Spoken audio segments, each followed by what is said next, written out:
ఆర్థిక వనరుల మధ్య ఇంకేదంటే మనకు పిఠాపురంలో శ్రీరామ దత్తసాయి పీఠం మొట్టమొదటిగా మన స్కూల్ని దత్తత తీసుకుని, అంటే కొంతమంది పిల్లలతోటి మొదలుపెట్టి ఇక్కడ ఆర్థికంగా ఇబ్బంది పడేటువంటి పిల్లలందరికీ కూడా ఒక భరోసాను ఏర్పాటు చేసి ఇక్కడి నుంచి పిఠాపురంలో నాకు తెలుసుండి మొట్టమొదటిగా ఒక శ్రీరామ దత్తసాయి పీఠం ఈ స్కూల్ని మన పిల్లల్ని వృద్ధిలోకి తీసుకురావాలనేటువంటి సంకల్పంతో ఇక్కడ మనం ఈ రకంగా అంటే లాస్ట్ టైం నుంచి కూడా మీట్ అవుతున్నాం. ఇక్కడ సమస్యలన్నీ కూడా తెలుసుకుంటున్నాం. పిల్లల్ని చదివించాలి, పెద్దవాళ్ళని చేయాలి, వీళ్ళందరినీ కూడా ఎంతో అభివృద్ధి పదంలో తీసుకెళ్ళాలి, నాకు పేరు ఉండిపోవాలి, ఈ యొక్క స్కూల్ని ఒక మోడర్న్ స్కూల్గా కాన్వెంట్ కన్నా ఉత్తమమైన స్కూల్గా తీర్చిదిద్దాలనే ఆశ నాకు కనిపించిన తర్వాత నేను అప్పుడే అయితే ఎంతవరకు చేయగలను, నేను అంతంత మాత్రంగా చేయగలిగే పరిస్థితి. నేషనల్ తపనైతే పిల్లల్ని బాగా అభివృద్ధిలో తీసుకురావాలి, స్కూల్ బాగు చేయాలనే తపన ఉండేది.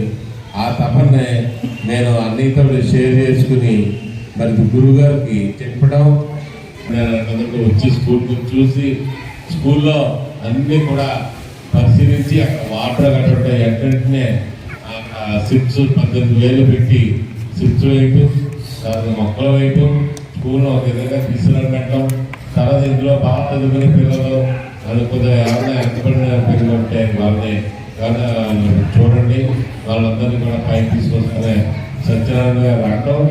ఆ విధంగానే ఇవాళ కూడా అదే పిల్లలకి మరి బట్టలు కానీ స్కూల్స్ కానీ బుక్స్ కానీ ప్లేస్లు కానీ ఏవి అవసరమైతే ఆ అవసరాలన్నీ కూడా చూడడానికి ముందుకొచ్చే స్కూల్ మంచిగా తేవాలని కోరుకుంటూ సెలవు తీసుకుంటాను.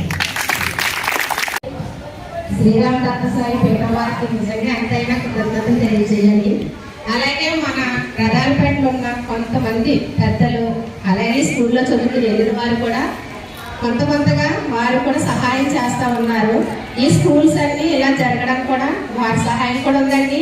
ముఖ్యంగా మీరు కూడా ఒక 1 మంత్ క్రితం ఇక్కడికి రావడం, ఇవన్నీ ఫిల్ చేయడం, అలాగే మొక్కలు కూడా ఇచ్చారు. ఇప్పుడు మాస్టర్ చెప్పారు కదా, అప్పుడు ఎప్పుడు ఏం చెప్పారంటే ఆ రోజు మాస్టర్ మేమందరం ఉన్నప్పుడు ఇంకా ఎవరికైనా పిల్లలకి స్కూల్ డ్రెస్సులు కానీ షూస్ కానీ ఏమైనా అవసరం ఉంటాయి, వారి బుక్స్ కానీ ఏదైనా మీరు చెప్తే మేము చేస్తామండి అని చెప్పారు.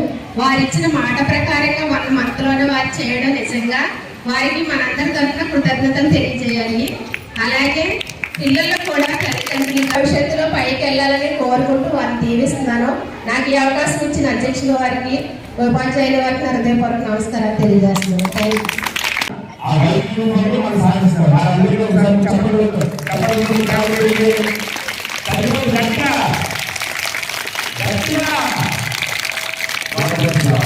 ఎందుకంటే మొత్తం మాట్లాడగానే వారు మన స్కూల్ని మన యొక్క బిడ్డల్ని ప్రేమించి వారి టీచర్ బహుమతికి వారి ప్రత్యేకంగా ధన్యవాదాలు తెలియజేస్తాం. ఈ వరకు షూ కూడా ఏర్పాటు చేయడం జరిగింది.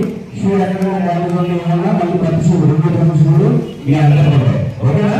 ఇంత మంచి కార్యక్రమాన్ని మరి చక్కగా చేసినటువంటి గురువులకి, అదేవిధంగా వారి సహచరులు వైఎస్ఆర్ గారికి నా ప్రత్యేకంగా ధన్యవాదాలు తెలియజేస్తున్నాను.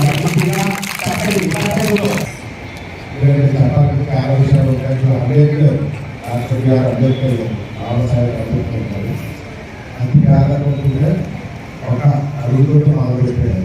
ఆయన సంకల్పం ఉంది కాబట్టి ఇవాళ ప్రపంచ నాయకుడు, ప్రపంచ మేధావి కాబట్టి పిల్లలకి పేద పిల్లలు అనే మాట అన్ని పేదలు చదువుకోవాలి, ఆయన పేదరికం అనేది ఇవాళ